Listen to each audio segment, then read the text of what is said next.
Hello, everybody. Good afternoon, and welcome to the 9th Annual Wild Wisconsin Winter Web Conference. I'm Jamie Machek with the Wisconsin Valley Library Service, and I'm moderating the Small and Mighty track today. Assisting me is Joy Schwartz with the Winnifox Library System, and we're so glad that you are here. We have a great final session for you today.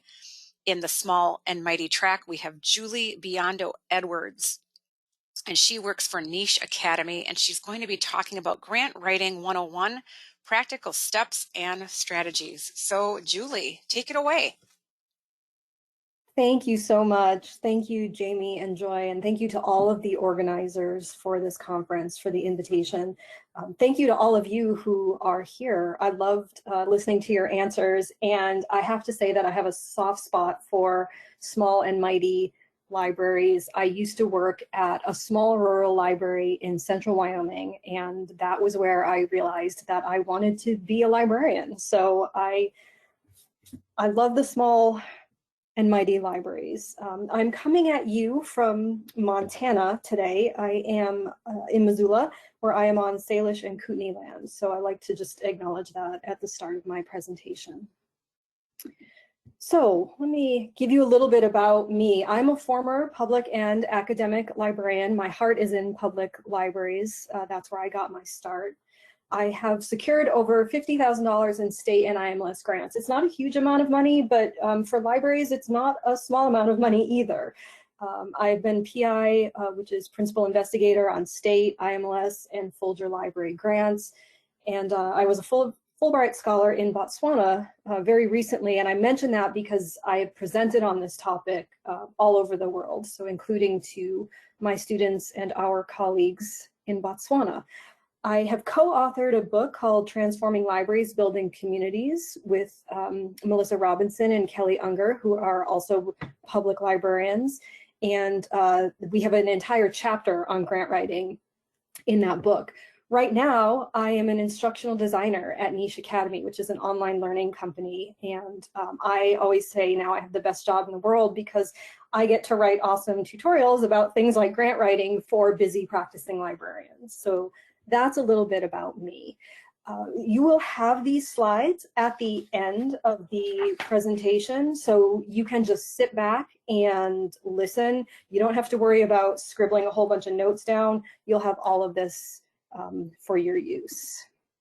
So we're going to launch right into it. Why are we writing grants?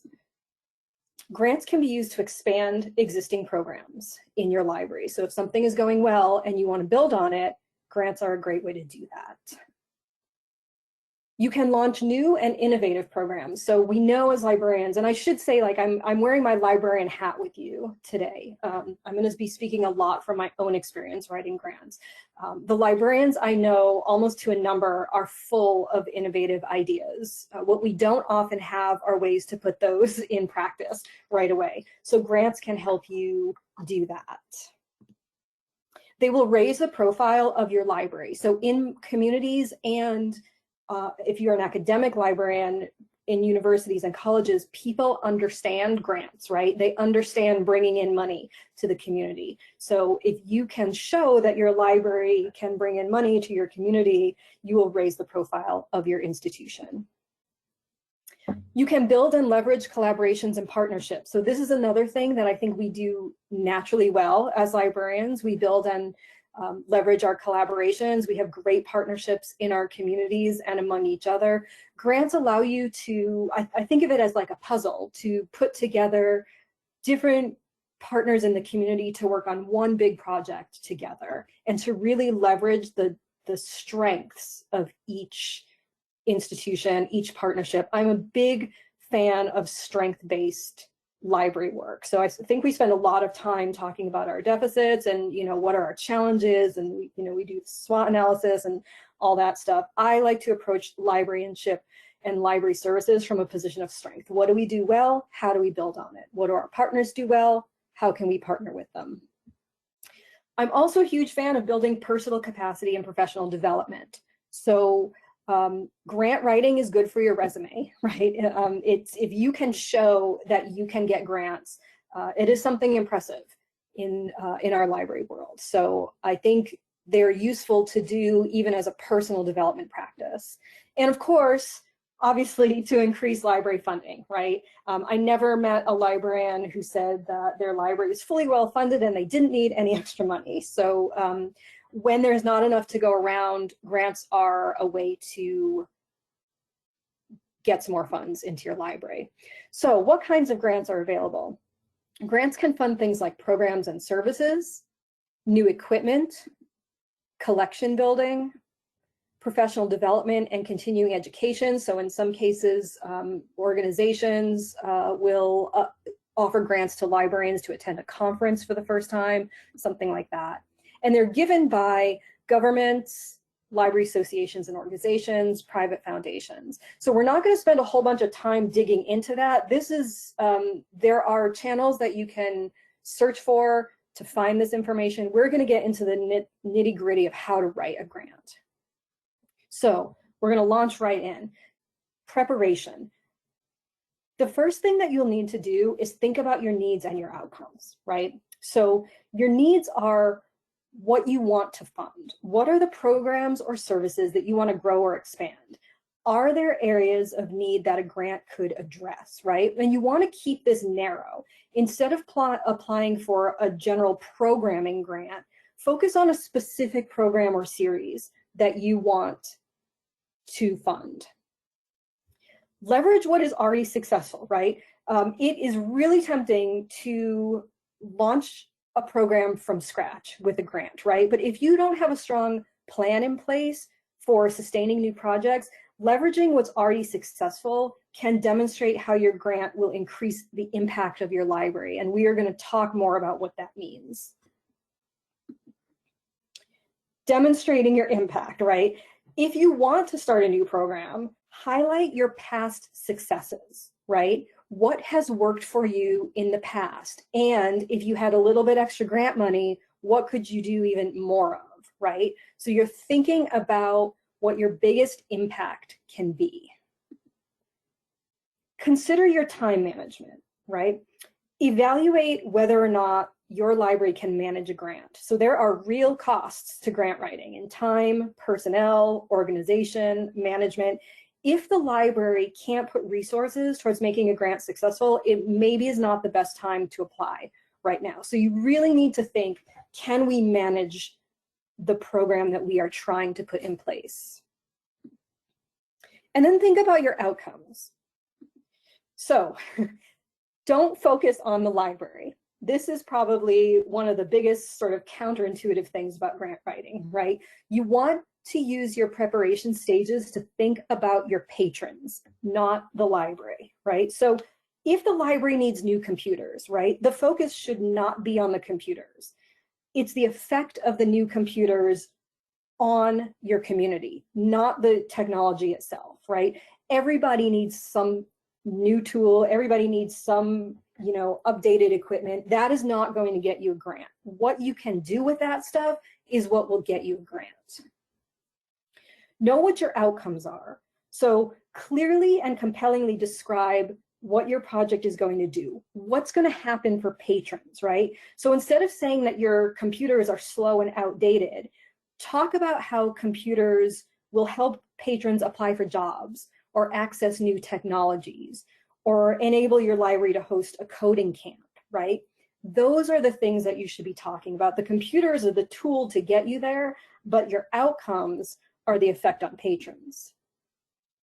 And then demonstrate your impact, right? This is where you want to think about the what, why, and how questions. Why is it important for patrons to be able to apply for jobs online?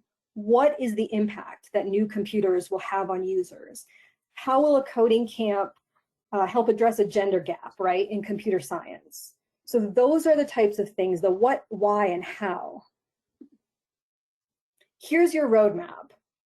Get into the habit of looking at all library services and programs in terms of patrons, outcome, and impact, right? Everything you do in your library can be thought of in this way, right? So once you start to get in the habit of looking at the outcomes and the impact of what you offer in your community, if you stumble on a grant that's a good match, you will have a solid groundwork for pre-planning. Okay, identifying key players. Start with inside the library. Assess your own skills. Know what you are good at, okay? And this is really, you need to be honest with yourself in this one. So I can write the most compelling narrative in the world. But if you ask me to put 2 and 2 together, I cannot do that. I cannot manage budgets. And so I know from the start that anytime I am working on a grant that has any kind of money attached, I need a colleague who can help me fill that gap, right? The grant may require the approval of the library director, but the goal in grant writing is to pull in a variety of skills, no matter who has them, right? So I am a firm believer that grant writing does not have to be hierarchical. If you have somebody who is a whiz at budgets, and that person has time to help participate in grant writing to do the budget part, bring them in, right? This work needs to be done on the clock. Okay, people need to have time as part of their jobs. This is what I'm talking about, the real costs of grant writing. People need to have time to do this work, not in addition to what they're already doing. So once you have filled in your gaps, who's going to do the narrative, who's going to do the budget, who's going to edit, then you want to assign responsibilities, right? So at the very least, you're going to have someone who will write, someone who will design budgets, and someone who will edit. So if you're great in all 3 of those areas, and I have in the past where there have been like tiny bits of money, like $500, been able to do all 3. But for big grants, like when I was working on IMLS grants, we had teams of, 5 or 6 sometimes, right? Taking different responsibilities. But then set your deadlines internally and communicate with each other, right? Every grant is different, and so your teams need to be fluid and flexible. The best person to write the grant might vary by the grants, and again, the most senior person is not always the best person to write grants. So speaking to directors right now, if you have a staff member who is just on fire to do this stuff and has the skills to do it, give them the reins, right? If you think that they have a better shot of getting your library grant. And then keep your teams nimble, right? You won't need all grant writing members for all types of grants, so be flexible. Outside of the library, know your partners and what they do, right? We have a really good handle on this, I think, as librarians, but think of the key community organizations that you work closely with. These could be schools, other cultural institutions, local small businesses, and don't just know who they are, but know what they do, right? What are the skills and assets that they bring to the table? Maybe they have really great space for programming. Maybe they have excellent marketing skills or some other special expertise that you can pull in to supplement what you can do within the library. And then reach out to them, right? Build a contact list and then be proactive about reaching out. Grant writing takes time. So if you can spend some time, if you're not currently working on a grant, take some time to build a contact list, who your partners, potential partners are, and what they do. And then when you find a grant that you are interested in and you think could benefit from a partner, reach out to them. And then when you write your grant, include your partners in your grant narrative. Let the granting agency know who you are going to be partnering with, but don't include anybody that you haven't actually confirmed yet. One little tip I learned when I was working at the university library here in Missoula was to develop draft letters of support, right? Sometimes you can have a really quick turnaround between when you need to get a grant in and when you need a support letter from a partner. So if you have sort of a draft template of a support letter, you can send it to a potential partner and say, hey, we'd love to put your name on this grant. We need to show community support for this grant. Would you be willing to sign your name to this letter, right? It saves them a lot of time. It saves you a lot of time, right? Because then they can just fill in a couple of details about their organizations, slap their signature on it, and send you a PDF back. So it will really save you a lot of time, particularly when you need to know, or when you need letters of support for a grant application. Step 3, matching the grant to your mission. The first thing you need to do is know and tell the story of your library's mission. And this seems like a simple thing. We should all know our missions, but sometimes they can be a little cumbersome, right? So what you want to try to do is practice putting your library's mission into your own words, turning it into an elevator speech, right? And connect your library's mission to the impact that you have on the community, right? So you want to think about examples that show how the mission connects to the services and the programs that's offered at your library, right? So I worked for a long time. Well, I didn't actually work for a long time. It was only a couple of years, but it was absolutely formative for my professional life at a library in Massachusetts. And they had the same mission statement for 150 years. That library supported the informational, educational, and cultural needs of the community. And that was it. That was the whole mission. And it was super easy for me as an adult services librarian to plug in what we did, you know, or if I wanted to try to get money to have a concert series, I could easily link how a concert series connected to the cultural life of the community, right? So think about the mission as it connects to what your library actually does concretely. And then know your grantor's mission. Granting agencies have missions too, and they want to know how their mission matches your request for money, right? So take the time to go on their website, find out what their mission is, and then think about how to connect it with what you do, right? Be explicit about it in the grant application. Oh, I see that your mission is this. Our mission is this. Together, we can do this, right? Check the grant requirements and reframe if you have to, right? So here's an example. If you are trying to, if part of what your library does is support youth literacy, and the grantor is interested in funding multicultural collections, explain how adding more multicultural books will support a story time, for example, right? So focus again, as you're doing this, on impact. Be specific, realistic, and honest, right? You don't want to promise anything that you can't actually deliver, but you do want to look for where what you do matches what the grantor wants to do. Talk to past recipients if you can. Grant recipients are often made public, and so if you can talk to them and possibly see copies of grants that have been successful, it will give you a sense of what a successful grant looks like, right? Knowing what other projects the grant has funded can give you a little bit of sense of how you should structure what you're doing, right? You don't want to take any, obviously, right? We're librarians. You don't want to take anything wholesale. You're not plagiarizing somebody else's grant, but you're getting a sense of what has been successful in the past. And then talk with the program officer. Grant agencies are happy to talk with you, right? Like they want to get money out into people's hands. So you can call them up and say, hey, could you tell me a little bit more about this program that, or this grant that you're offering, right? Would we be eligible for it? Is there anything I should know about? I have a colleague who's done this with IMLS grants, right? Call IMLS and say, can I talk? Can we talk for a bit? And they are normally really happy to connect with you. So step 4, sustainability and time management. Sustainability is the most important consideration for you to think about, right?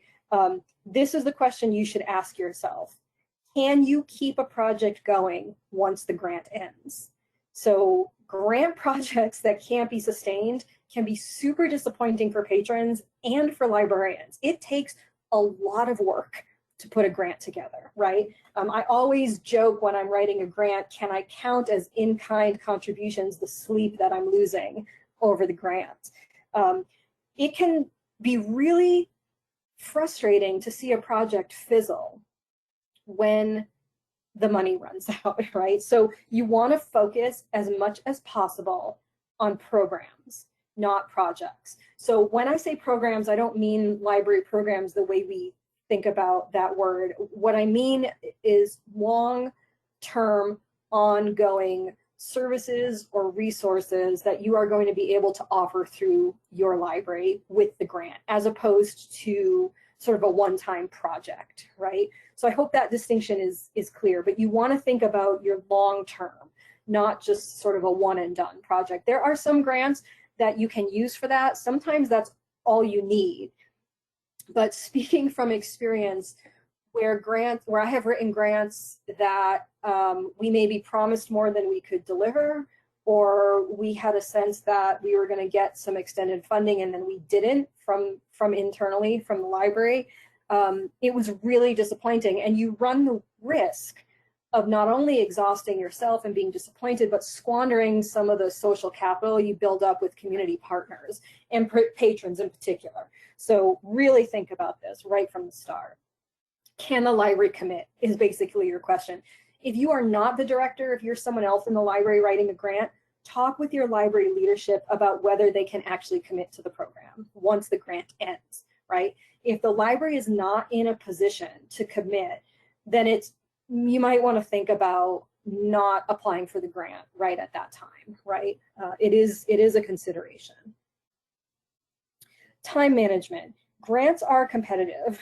And deadlines are firm. They are absolutely 100% non-negotiable. Don't even think about asking a grantor if you can have a few extra days to put in your application, right?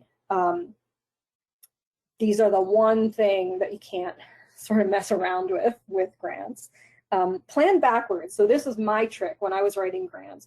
I would figure out what the due date is and then literally build a calendar backwards from that. So if I have to submit on X date, I work backwards and say, okay, by this date, I need to have a narrative drafted. By this date, I need to have a budget drafted. I need letters of support by this date and signatures by this date, and on and on and on. So I can keep track as I'm going of what I need when, so that everything sort of builds on each other to the deadline. And then submit early. So my recommendation is at least a week before the grant is due, have it wrapped up. You don't have to necessarily submit it at that time, although it doesn't hurt to do that, right? Like if your grant is the first one that comes in, that's not a bad thing. But save yourself some cushion on the back end there, so that if there are any delays or last minute crises that pop up, you have a little bit of time before the hard deadline. So your actual writing, how does this work? There are two main parts to most grants. And depending on the size of them, there can be more sections than others, but these are the two main parts, a narrative and a budget. So you start with your narrative. Start by breaking the grant down and reading it, like reading it carefully, reading it over and over, printing it out and reading it, right? And then dividing the labor. So if I come across a grant and it's a big IMLS grant, when I was in the university library, I would say, okay, my colleague who was in archives was a great budget constructor. She's just awesome at it. And so I would say, okay, here's the budget info. You want to partner with me on putting this grant together.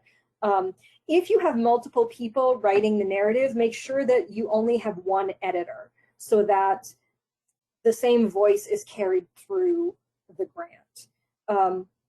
Many grants will have individual section headings. So read those and use them to sort of structure your grant. If you're lost about how to structure your grant, follow the section headings that are in the narrative.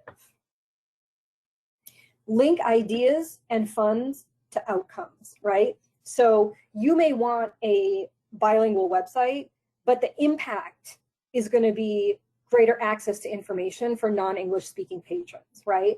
The focus is not the bilingual website. It is what patrons can do with that. So you always want to go to that extra why. Why are we doing this? Who is it going to impact? What is the outcome? Incorporate outside research. You do not have to do this with all grants. Unless the grant is explicit about it, you may not have to do this for any grants, but it can be useful to sort of signal to the grantors that you have your pulse on the profession, right? that you know what's important in libraries, you know what's important in your community. So if you can throw in a couple of citations within your grant, it doesn't hurt, right? You don't want to go crazy doing that. It's not a research project, but if you can gesture to setting your project in a larger context, that can be really helpful. Measure your outcomes. Don't forget this, right? Grants are not free money. Grantors want to know what you're going to do and what success means to you. And they want to know how you're going to know something is successful. So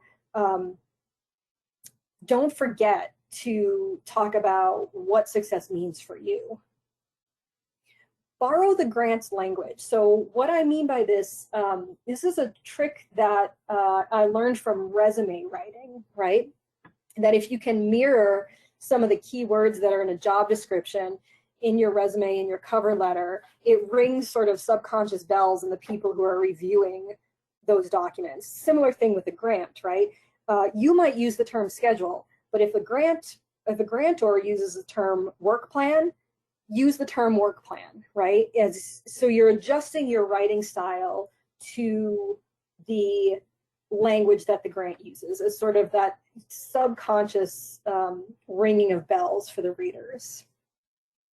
And then highlight your past successes. If you have gotten grants before, let them know, right? Because that signals to a grantor that you know the ropes, that you can manage a grant project and the funds that go with it, right? So don't be shy about saying, you know, we've got a great track record here. We're building on it. In the budget section, quick note on this, also from past experience, make sure you're actually authorized to write your budget. So I say this, again, learning the hard way, isn't that how we learn? When I was in the public library, we had full control over the grants that we were doing. And then when I moved to the university, I started writing grants because it's something that I like to do. And I went ahead and just put a budget together and then got a call from the main granting office at the university, which I didn't even know existed, saying, you can't put a budget together. That has to go through our office. And so they weren't happy with me. I wasn't happy with myself because I had spent a lot of time putting this together. Make sure that just check within your system to see if somebody official has to either put the final stamp on the budget or submit the grant for you or something like that.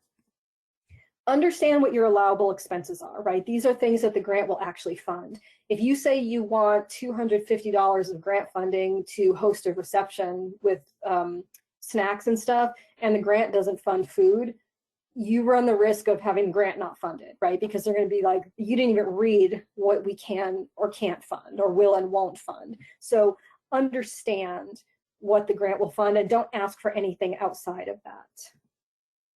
Be specific, right? So instead of saying you want money for marketing, break it down in your budget. How much is going to go to print advertising? How much is going to go to putting ads in newspapers? How much is going to go to social media blitzes?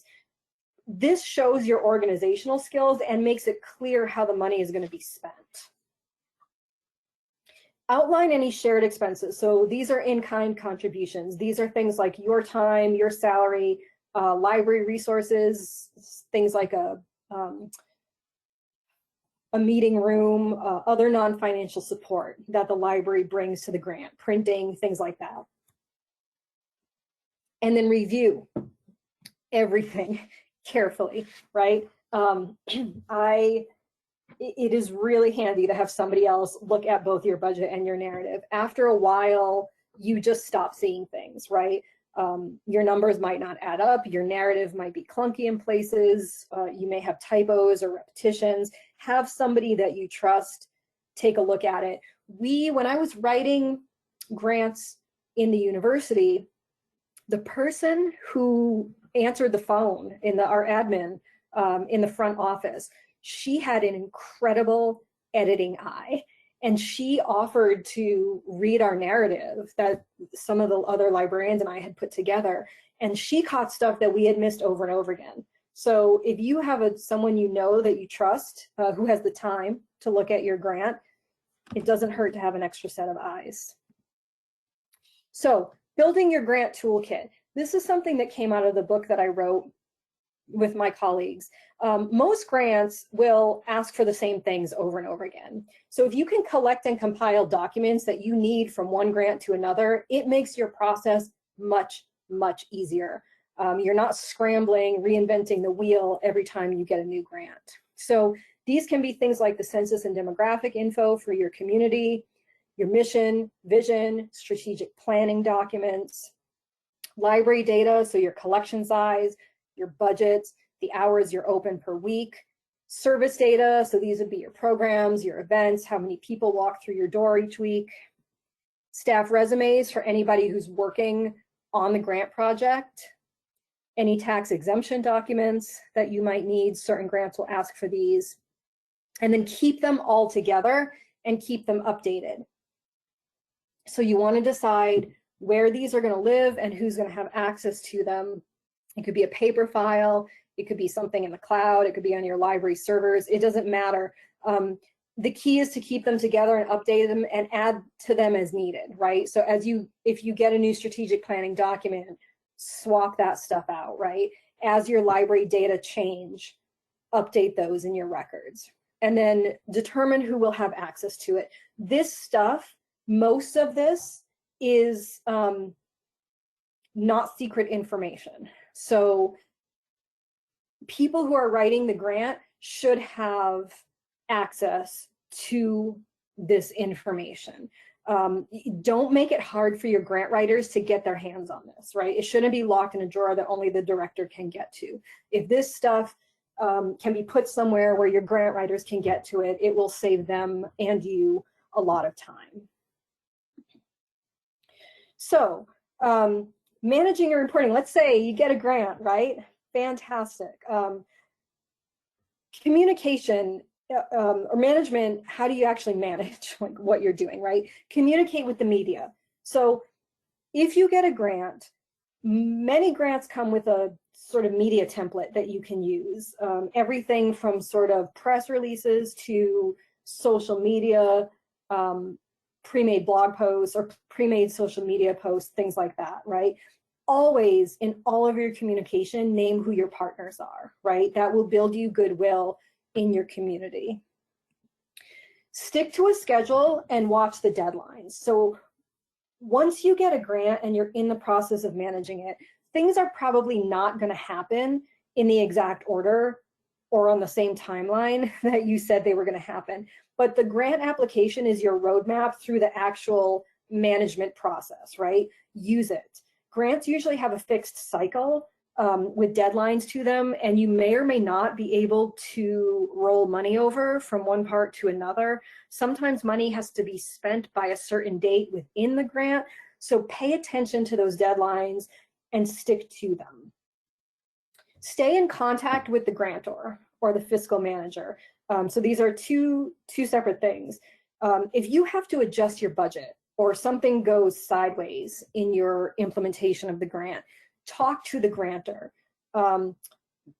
Many grants will allow you to adjust a certain percentage of your budget without approval, but I think it's good practice to just always give them a heads up, right?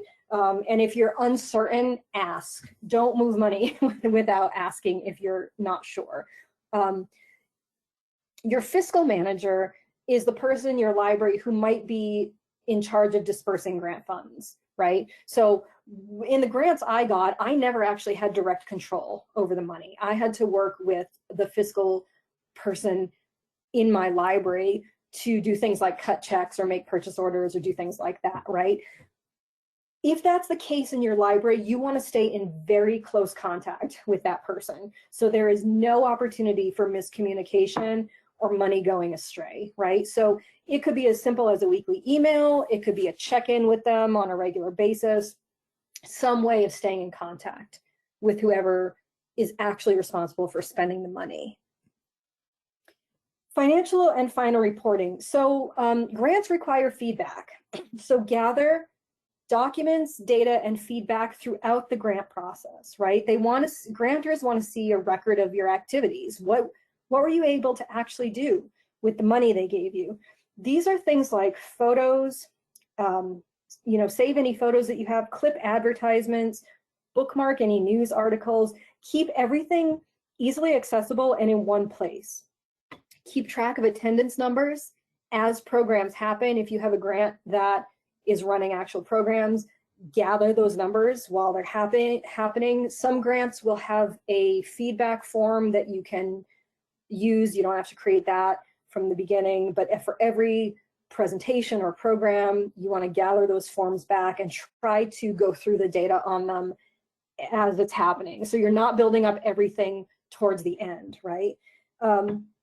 Note special moments. So quantified data like program attendance is great, but personal anecdotes, even small ones, can help humanize a report. So my absolute 100% favorite grant impact story ever was from when I was working here at the University of Montana.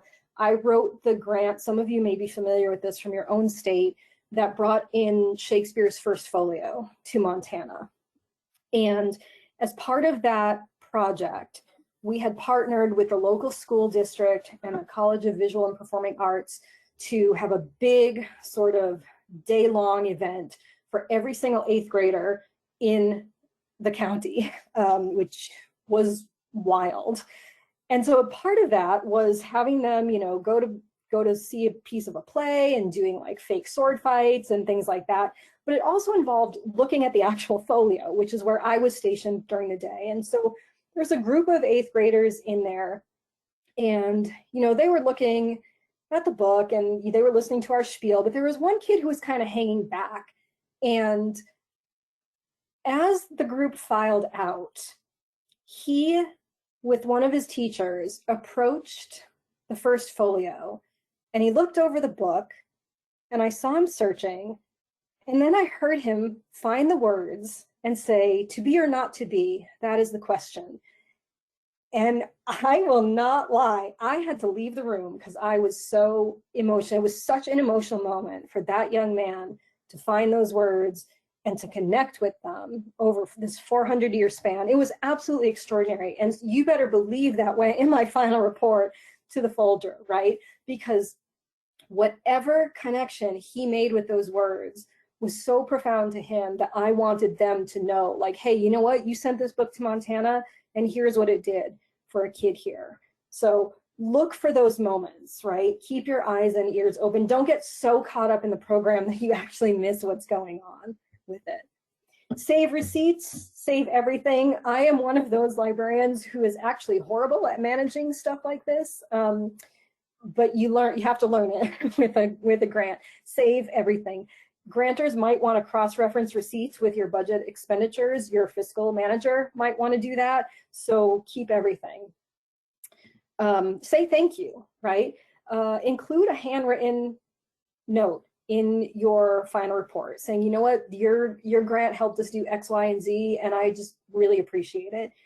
It can go a long way.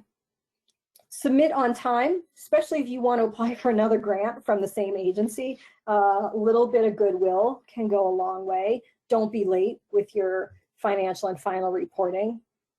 And then keep records of everything, everything related to the grant. Marketing materials, reports, photos, anything that you create as part of the grant, hang on to it.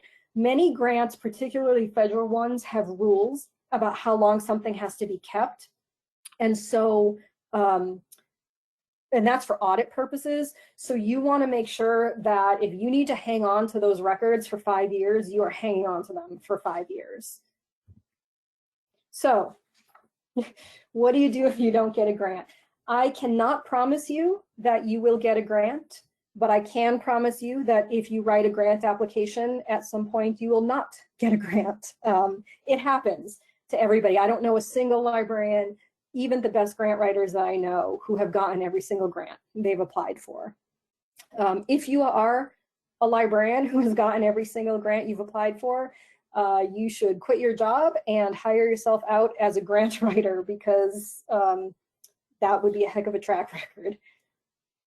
If you don't get the grant, it's okay. Let me start there, right? It's super disappointing. And I've had a couple grants big ones that I really wanted, like stuff that I really, really believed in, and that I thought would really have an impact, and they weren't funded. And it's a tough pill to swallow.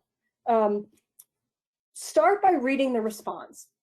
If you're lucky, you'll get more than just a form letter, and they'll explain to you why they can't fund your idea.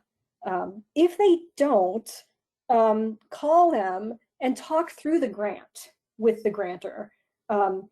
Ask them what the strengths and the weaknesses of your proposal were. See if they can give you any feedback for making things better next time. It's okay to at least try to do that, right? You might get some valuable feedback from them. It may be, they just ran out of money, or there may be something that you really need to work on in your grant application that they can help you with. Revise and resubmit if you have to. It's okay to think small, right? Your grant could be excellent, but it might not be a good fit for what the grantor is doing right now, or maybe it's too ambitious.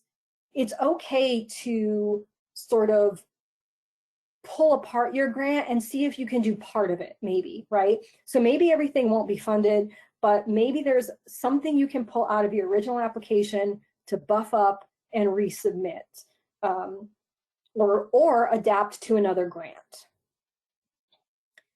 Thinking smaller is okay. Really, this is not a bad thing, right?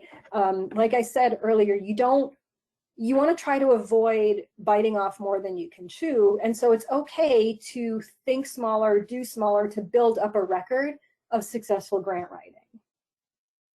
And then think about a backup plan. If you really, really want to offer a program or service, think about other ways that you can do it. Is there a way to implement some or all of the grant without the grant funding?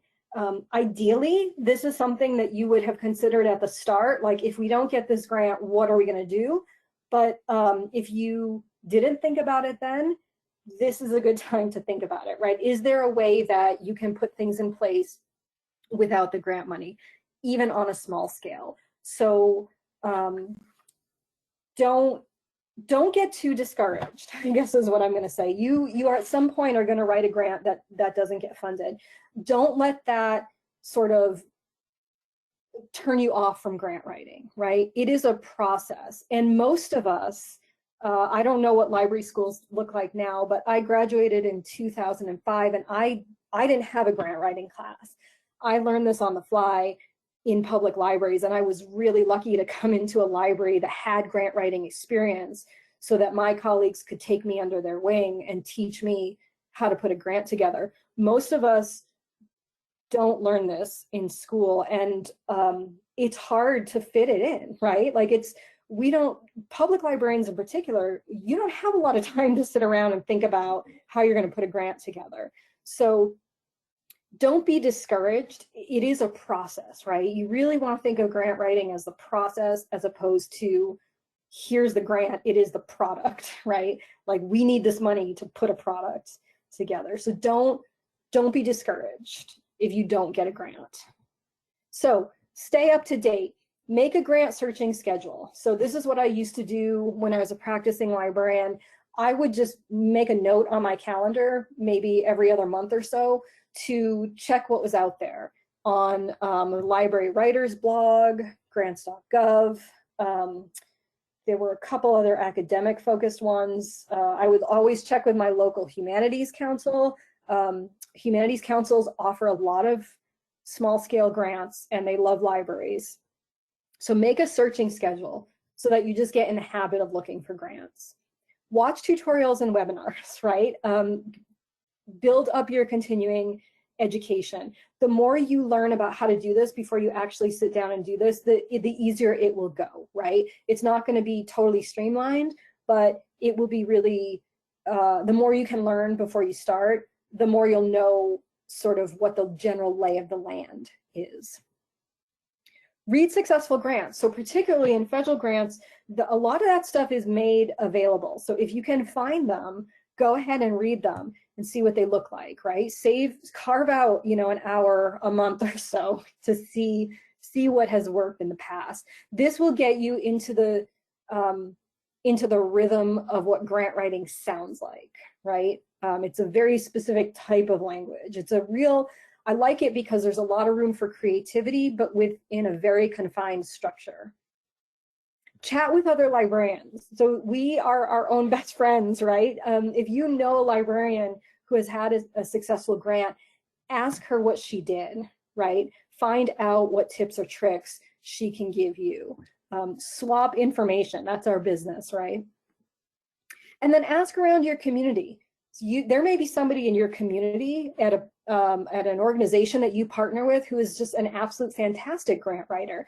And maybe the library is not the home of the grant, but the library partners with another organization that is writing the grant, right? So that's a good way to get experience also. So with that, I will open it up to discussion, and I will say that if you want to contact me, I'm more than happy to chat with you. This is my contact information, and I am open for any questions that might have come up. Okay, thank you, Julie, for all of that information. There were some questions that have came up, so we will get right to it. And if you have a question for Julie, feel free to submit it in the question box. Do you happen to have a general example of a letter of support? Or if you don't have one, do you have a website that you can recommend for that? That is a really great question. I don't. I will say that I had never heard of this until someone told me that I should do it. My dean actually said, you know, make it easier for your partners by writing a letter of support. I did it on the fly, and I think it was something like, you know, dear library,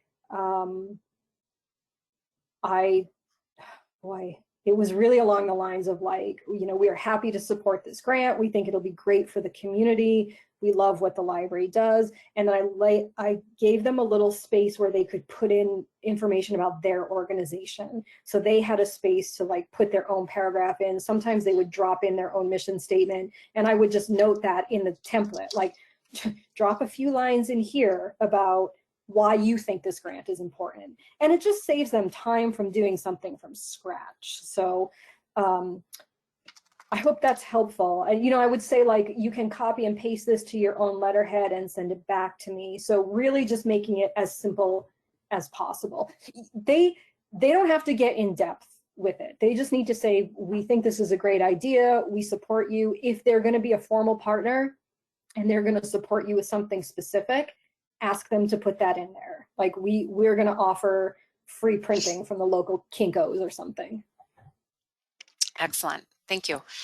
Another question is, I once wrote a United Way grant for a specific piece of furniture. I got the grant, but they gave us less than we requested and less than the furniture cost. So it ended up costing us more than we expected for a piece of furniture that we really didn't need. So how would this have been fixed, or what could we have done to avoid that? Oh, you have my sympathies. I've been in a similar situation, not with furniture, but where I asked for something and the grant was like, we'll give you a portion of the costs. The way to fix that would be to, and you wouldn't know this until you have this problem happen or until you take a webinar like this, try to factor that in from the start. So have a conversation to say, like, if we get less money, what are we going to do? Like, how do we make up the difference, right? You never want to decline the grant. Like, if they're going to give you something, you want to take it, but have a backup plan, either with your friends or your foundation or some other way to sort of be able to skirt that problem if it happens. I would also say, and it may be that you weren't able to do this with the grant, where instead of maybe necessarily asking for something specific and then having the grantor say, well, you know, she wants a desk, and so we'll just give her any old desk, right?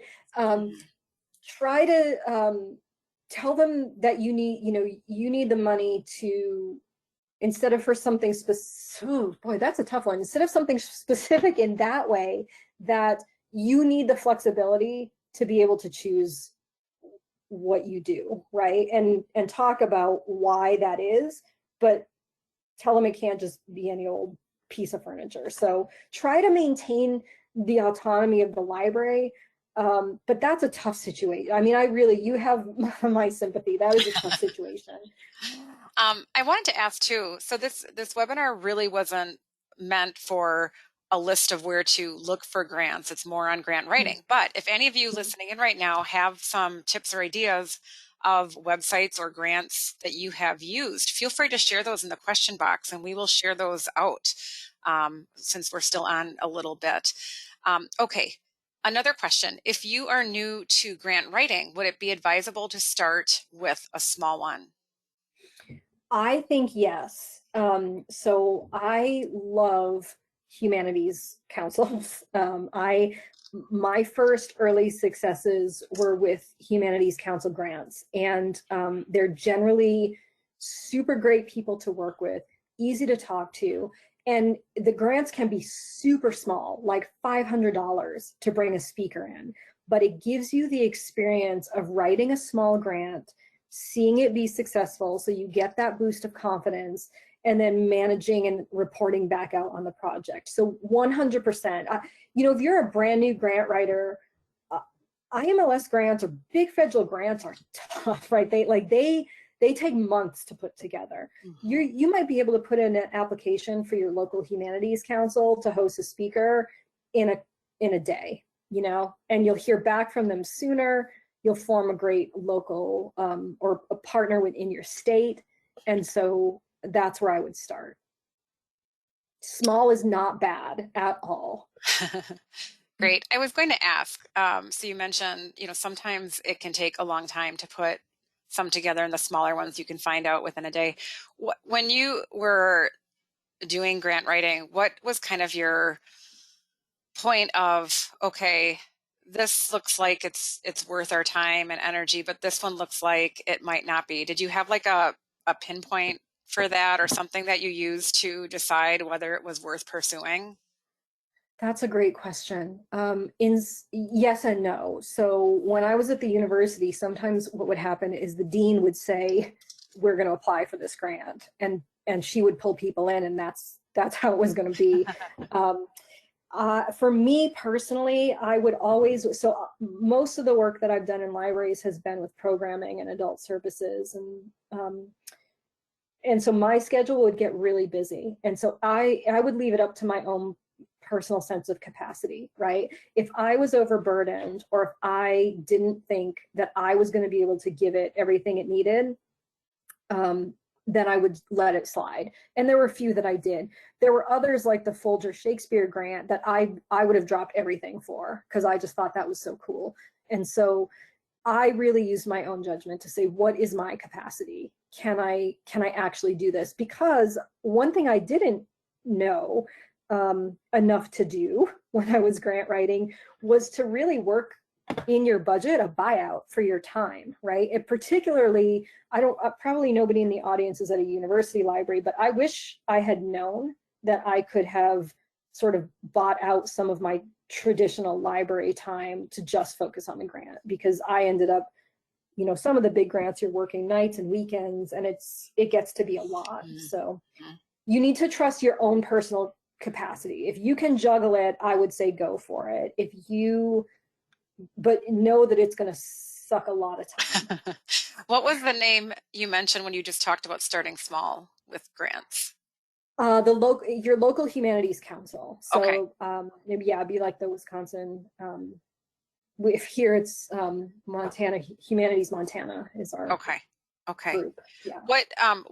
What grant are you most proud of, Julie, that you think have had, what do you think has had, maybe it wasn't the most money, but what grant comes to mind of yours that had the most impact that you helped secure? There were two. One was from the Humanities Council that was to bring in an exhibit on book burning in Nazi Germany. And that was really, we got huge audiences for that, and people responded to that in ways that I didn't really expect. So I was worried about it, you know. I was worried that we would get backlash for it, or that we would, you know, have white supremacist issues or things like that in the library. None of that happened. What happened instead was I walked in one day to the library where this giant exhibit was that we had brought in, and someone had laid flowers at it. And so I don't know why, who did it, why they did it, but it was that moment of just personal, someone personally connected with it. And that meant a lot to me. And then you know, watching that young man read the folio was just like and knowing that that we were able to have every, you know, 13-year-old in a public school come and see theater for the first time and talk about stagecraft, that was super cool. Great. Well, it looks like we don't have any more questions and we are almost out of time. So again, I want to thank you, Julie, for taking the time to talk about this very important subject with us and for sharing all the great information. For those of you who have the question box open, there were a few ideas that came through on where to look for grants, and I did share those as they came through. So this is our last session for today. We begin at 9 a.m. tomorrow. We have tracks in both marketing and in public services. You can still register for any of tomorrow's sessions. So we hope to see you at some of those. Remember, again, there is a survey that will pop up on your screen when we close the webinar today, and it will also be emailed to you. So we really appreciate your feedback. So thanks again, Julie, for the great session. Thank you to all of you for sharing and for your questions. You are really what make a webinar interesting and full, and your participation has really been great today at all the sessions. So with that said, I hope to see many of you tomorrow. If not, I hope you all have a great rest of your day and a great evening. So long. Thank you all. Good night.